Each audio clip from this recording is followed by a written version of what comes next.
Hey there! In today's video, I'm going to be sharing with you how to create a fall floral wreath. Now, as you can see on the table behind me, I already have a bunch of supplies out, and that is what I'm going to be using to actually create two different styles of floral wreaths. Now, the reason I'm going to be creating two wreaths is because I like to hang one on my front door and one also on my garage door that enters in through my house.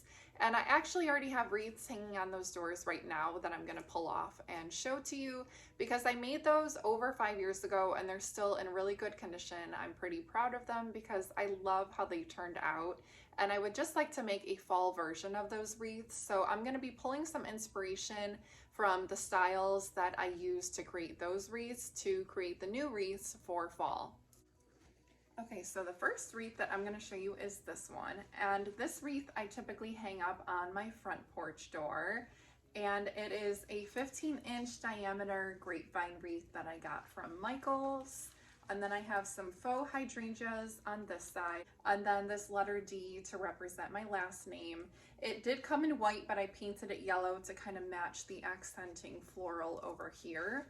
And I really do like the style of this wreath, so I'm gonna kind of stick with the same type of idea for my fall wreath, but just change it to like fall floral colors. And then also I'm going to be using a different style font for the letter D as well, but typically I'm going to be recreating this one. And then let me show you the other wreath that I have hanging up. And then this is the other wreath that I have, and this one hangs up typically on the garage door that enters in through my house. And I believe that this is the 10-inch grapevine wreath, once again from Michael's. And I basically used some burlap type of ribbon over here and then faux hydrangeas on the other side. I really love hydrangeas. They're one of my favorite flowers, and they're in more of like the ivory color. Now this one is smaller, and I did try to get a 10-inch wreath for my garage door again, but I didn't end up finding one that was in really good quality. To be honest, the Michael's wreaths have really gone downhill in quality. They're not as thick and like robust, I would say. They're a little bit thinner and just feel a little weaker. And I even went to Joann's and I was very displeased with their selection too. So unfortunately, I'm not going to be able to stick with like a small wreath versus a large wreath type of comparison for today's video. I'm going to be using both 15-inch wreaths, but I figured I would just let you know that the quality out there for the grapevines is not going to be exactly what you see here in these original wreaths that I made. It's going to look pretty similar, but the fact that I know that I made these like over 5 years ago, and the wreaths that I'm going to be using now are not as nice and thick, it's just quite disappointing. And for the wreath that I'm going to be doing in place of this one that's going to hang on my garage, I'm not going to be recreating the exact same look. Pretty similar, but you'll see what I mean when I get to that one. Now here are the materials that I'm going to be using in today's video. I have the grapevine wreath. Now this is the one by Michael's, and I'm just going to try to show you a little bit closer of a view. Now what I was referencing before is I remember these wreaths being like at least a ½ an inch thicker. So they've gotten thinner. It still is really good quality, especially compared to this Joann wreath. This one I'm just very disappointed in. There are a lot of leaves strung throughout it. There's even some evergreen branches that they stuck in there, and it just is a lot thinner, more flimsy. And I'm just quite disappointed in it. And if you're wondering why did I even get this, it's because Michael's had very, very slim pickings when I went shopping for this stuff. And so Joann had a much wider selection, but just was more poor quality. So that was the reason for it. Michael's just didn't have another nice quality grapevine wreath for me to use. So I just ended up getting this one. But it kind of is helpful to show you what I mean by the difference in quality. Like it even looks like there's some grass in here. It's just very disappointing. But besides that, you are also going to need ribbon. Then you're gonna need some fabric cutting shears, a hot glue gun, and extra hot glue sticks, a letter or some type of accent piece, and then if you want to grab some acrylic paint and a paintbrush to paint it so it's not just a plain white, or you can even like spray paint it outside. And then obviously you're gonna need some type of floral stems. So I grabbed some from Hobby Lobby that were already trimmed down, and then some I got from Michael's that are the super long stems that I'm gonna have to trim down way shorter, which is why you are gonna need some wire cutting shears. It is possible to cut down the stems with just scissors, but it is very, very difficult, and you're probably gonna end up ruining your scissors. The method you can use to do it is like you wanna just keep trimming a little bit until you create like a cut in this like stem part a little, and then that's about all you want to do. And then from there you just want to keep bending the stem back and forth until it snaps off. Regular scissors will not cut all the way through the wire, but that is a method that I found is possible when I can't find the actual wire cutting shears. So these are all the materials that you're gonna need. You can also throw in whatever else you feel like doing to add more character to your wreath. But why don't we go ahead and get started? Okay, so the very first thing that I did was plug in the hot glue gun so that by the time I'm ready to hot glue anything, it will be nice, hot, and ready to go. And I'm actually gonna start off with painting my letter first so that this can have enough time to dry. And then I'm gonna spray it with like a clear gloss so that it seals it nice and the paint won't chip off. And while I'm working on the wreath, it will give that time to dry. So that's why I'm gonna do this part first. So the color that I'm using is a metallic champagne. I'm going with this color today because I feel like it matches this kind of like beige ivory hydrangea floral very nicely.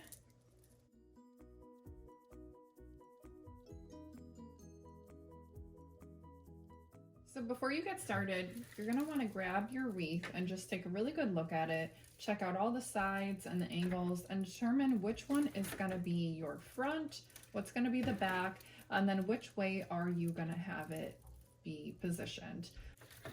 So I am probably going to start with my flowers first. Now, what you're going to want to do is just get a good look at the length under the stem here and see about how far down you're probably going to have to cut. You don't want to cut it too short to where like it's really depending on all of the hot glue to keep it secure. You want it just long enough where you can push it all the way in as you hot glue it, so it's got a little bit of a hold to it. So what you can do first though is typically all these stems do come with little notches throughout it, and you can cut it at the first one and push it in and kind of just gauge and see if you're a little bit hesitant. I also went ahead and did already remove all of the tags, but you do have to make sure that you do that as well. So I am going to just cut it at the first notch and kind of just show you what that looks like.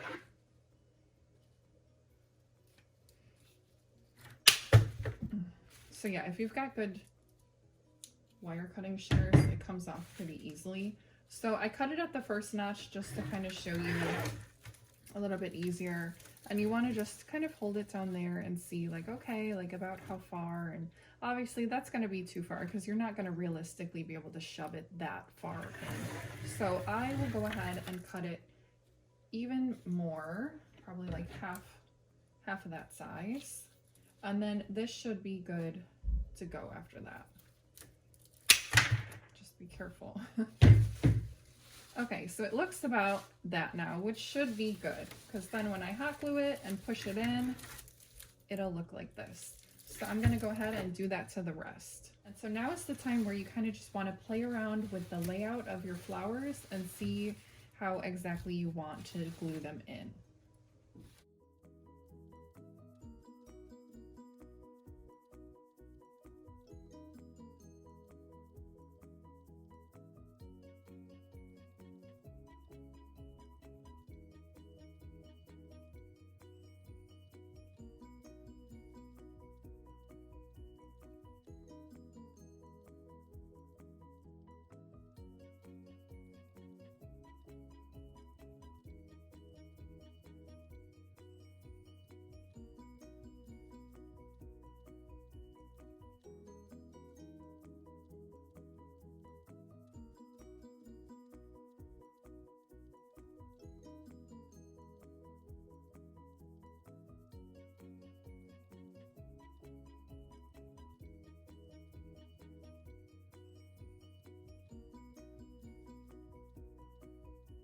So now that these flowers are all hot glued on, I'm gonna wait for them to completely dry, and while I do that, I am going to touch up the paint on the letter D.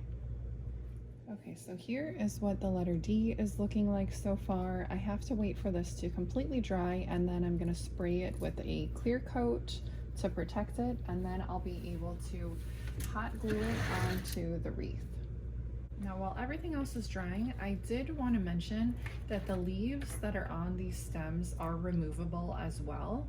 And so you can pop them off, save them for a future project, or even integrate them into the current wreath that you're working on. All right, so I ended up finishing the letter D. I used about 4 coats of that champagne acrylic paint. And then once that was dry, I went ahead and sprayed it with this protective matte finish spray. And now that it's all ready to be hung up onto my wreath, I went ahead and was just kind of playing around with the position that I'm going to put it in. And I was holding it up to my front door, and I noticed that since this is such a light color, it was kind of getting lost against my white door. So what I'm gonna do is put underneath the letter D some of this metallic burnt orange ribbon that I ended up getting from Michael's. And so I'm gonna cover probably about this much of it so that when the D is on it, it just helps it pop, and then it also kind of ties in some of this burnt orange color over here. I also ended up using 3 of the leaves and sticking those in and hot gluing those. I feel like the green really does like just kind of help tie it all in. And I mean, there is green still in fall anyway, so I feel like it still goes really well. So why don't I go ahead and get started on applying this ribbon.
All right, I'm all done putting the ribbon on the side, and here is what it looks like. This is about how far I went down. So that way when I put on the letter D, it's just enough to cover underneath it. So now I am going to hot glue on the letter D, and then I should be done.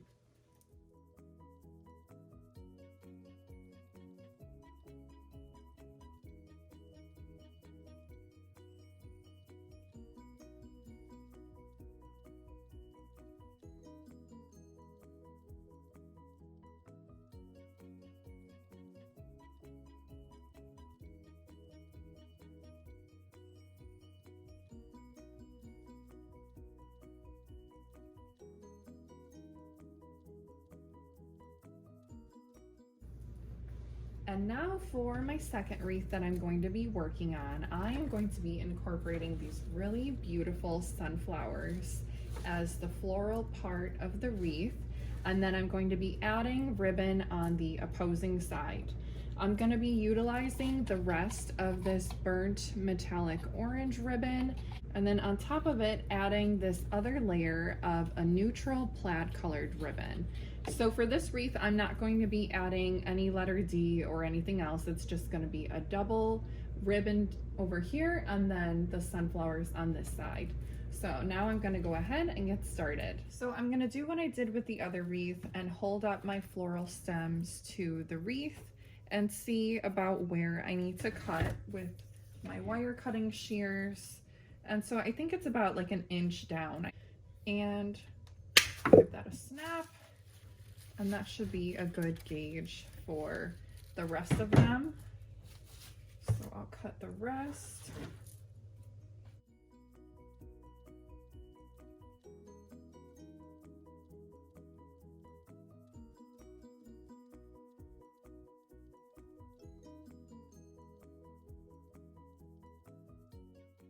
Okay, the sunflower stems have all been trimmed to about 1 inch in length. And now I'm just gonna mess around with how I want them arranged until I find the right way that I want to place them.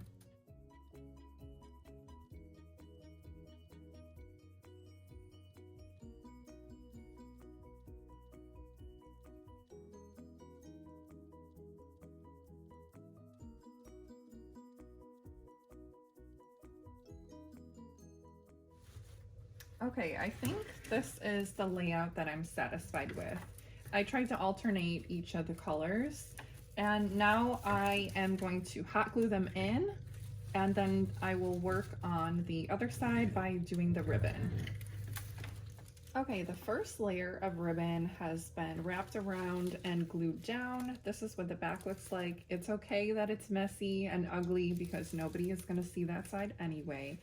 And now I am going to wrap the second layer of ribbon around with this neutral colored ribbon and only cover about like 2/3 of this one, and then this one will be done.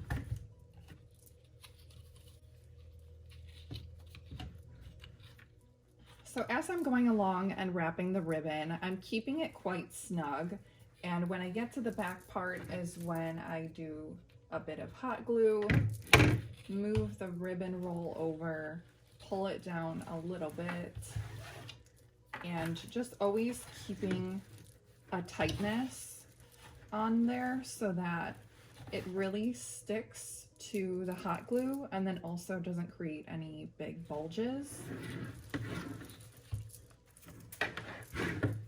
So just flip it over.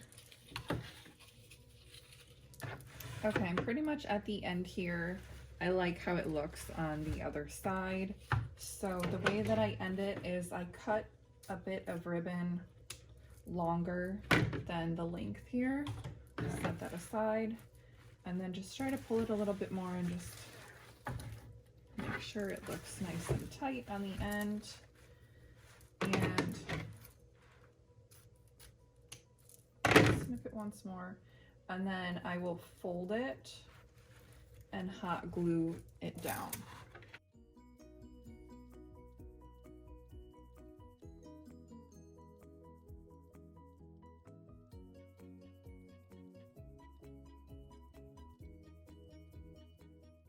That should complete this wreath. So we've got the sunflowers over here on the left side and then the double ribbon over here on the right. Okay, so both wreaths are finally done, and I wanted to give you one last look at them. I'm really happy with how they turned out. So here is the first one that I did, and then the second one. So I love how they look. I'm happy to add a little bit more fall festiveness to my home decor. And let me know if you attempt a fall wreath and how yours turns out. I'm gonna go ahead and hang these up on my doors, and that's pretty much it for my video. Thanks for watching. Bye.